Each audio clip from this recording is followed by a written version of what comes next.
একটা সাংবাদিক রিপন, সে মারছে, আমার বুকের রুন্না কাড়ি নিয়ে গেছে। সবচেয়ে বেশি অত্যাচার করছে রিপন। রিপন আমার মেয়ের রুন্না নিয়ে গেছে। ব্ল্যাকমেল করে আমাকে সবসময়, আমার ছবি দিয়ে। আমি যার সাথে রিলেশন করছি সে আমাকে আসি মারছে, তারপর তার আন্টি মারছে, রংপুর থেকে ভাড়া করে নিয়ে আসছে গুন্ডা, তারা মারছে। আবার একটা সাংবাদিক রিপন, সে মারছে, আমার বুকের রুন্না কাড়ি নিয়ে গেছে। সাংবাদিক ও আমার চুল ধরি, চুলের কাঁকড়া টাকড়া সব ভাঙ্গে দিছে। আমার রুন্না এখনো নিয়ে চলে গেছে, রুন্না দেয় নাই এখনো। আমার গলা টিপি ধরছে কে? ওই সাংবাদিক। গলা ছিঁড়ি টিরি গুস্ত ছিঁড়ি নিছে, নাকে ভুসি দিচ্ছে ওই রিহান। তার মুশারফ আমার গলার উপরে ঠ্যাং তুলে দিছিল। সবাই মারছে ধরি।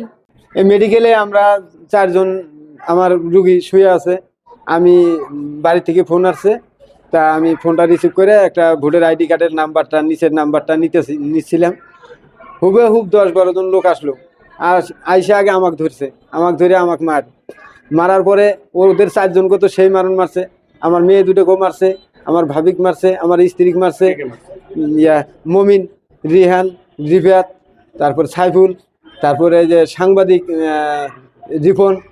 তারপর রিপনের 1 নম্বর দোষ, সবচেয়ে বেশি অত্যাচার করছে রিপন।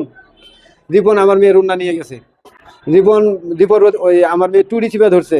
তারপরে যে মমিন মারছে, সবাই আমাদেরকে মারছে। লাকি, নার্গিস, জিলা আছে, মানে 10-12 জন লোক, সবাই মারছে, খুব মারছে।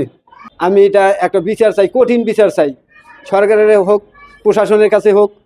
আমার মতো নির্যাতিত যেন আর কোনো গরিব মানুষ হয় না।